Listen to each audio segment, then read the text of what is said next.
Hey guys, it's Mikey on a forecast Friday, only about 84 degrees, which is a miracle because this summer we had the hottest July on record. Okay, let's just put it that way. Maybe August will be a little cooler for Mikey. You see my interesting looking shirt. I am wearing a Michael Myers shirt today for Halloween. It's my favorite all-time movie, the original Halloween, not this new crap. So anyway, I did it in honor of the daughter. Today's topic is something I wanted to talk about a couple months ago.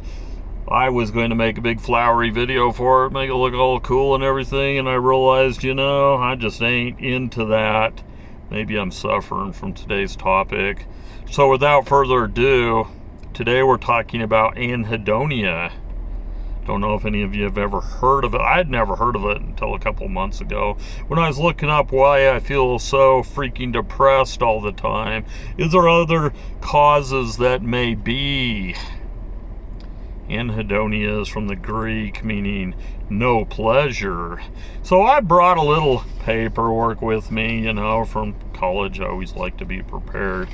And so I'm going to be going over this, and we're going to talk about what it is, the causes, how you can treat it, the outlook, that kind of thing. So without further ado, let's read a little bit. Anhedonia is the inability to feel pleasure.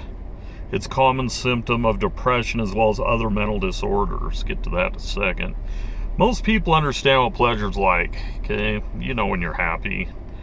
You expect certain things to make you happy. Maybe you enjoy riding your bike or listening to music.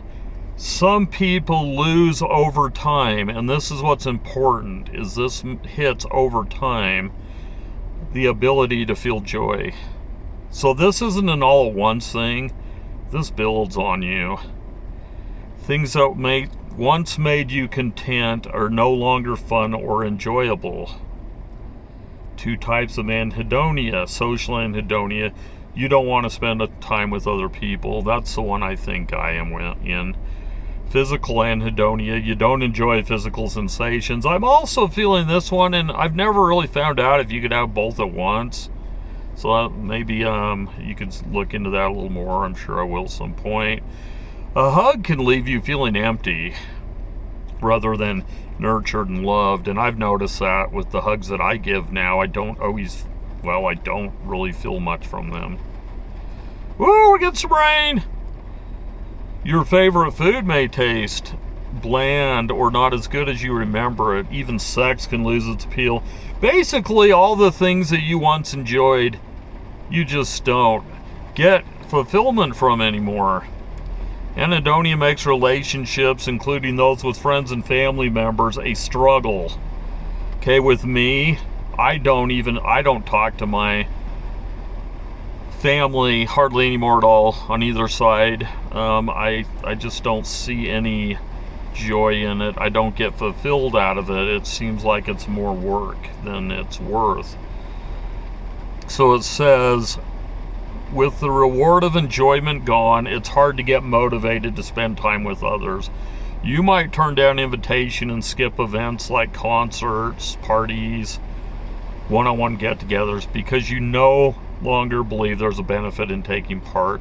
And I have missed so many events, guys. Family trips, family parties. I just don't have the energy. I've always said it's energy, but maybe I just don't feel like I get anything out of it anymore. So it's different from social anxiety, actually. They don't really know too many ways it is different, but it is categorized differently. Here again, you might have to look more into that.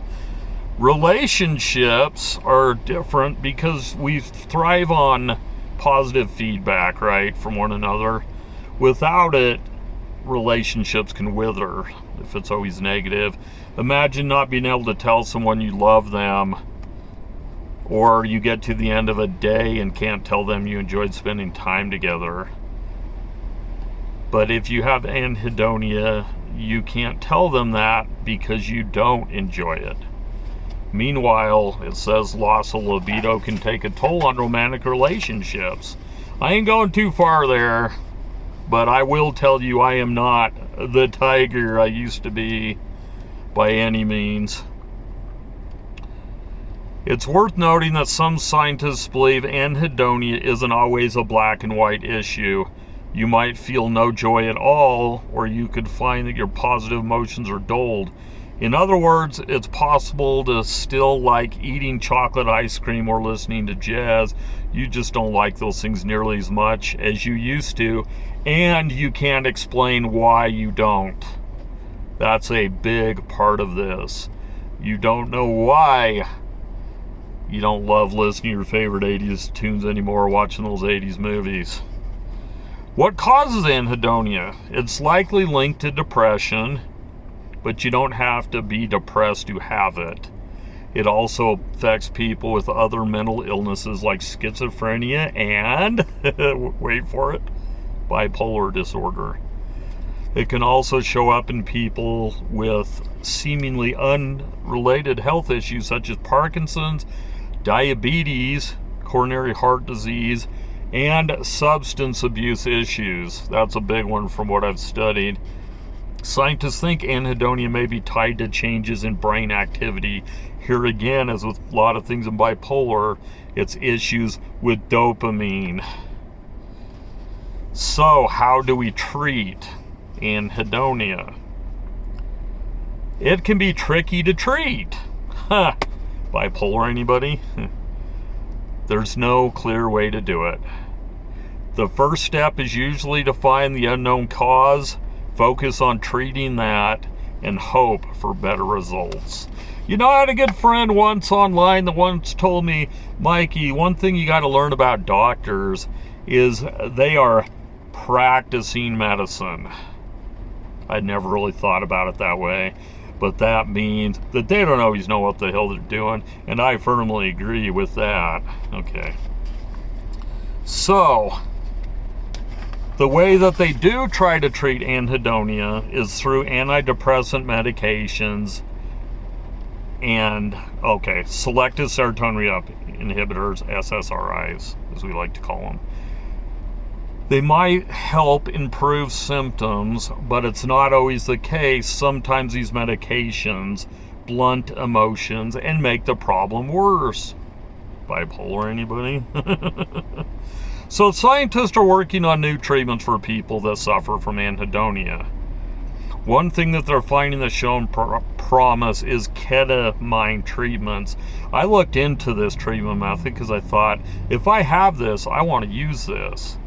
Well, just so you know, ketamine, while it can be effective within 40 minutes of getting the shot, most ketamine treatments involve sitting in a chair, getting an IV solution for an hour and a half twice a week, and you can't find it everywhere, and it's expensive. So in other words, as with bipolar disorder, good luck treating your anhedonia. It's something they don't really know a whole lot about. I'm trying to figure out if I suffer from this or if I'm suffering from depression. I'm either in a severe depression or I have anhedonia. I have gotten worse over time. I don't have many things anymore, guys, that give me joy that I once felt. And so I am desperately looking for ways to help myself. If anybody has any ideas, or if you'd like to say anything about what we talked about today, please leave comments, like, share, sub if you haven't. This is Mikey, and we're out on a rainy Friday.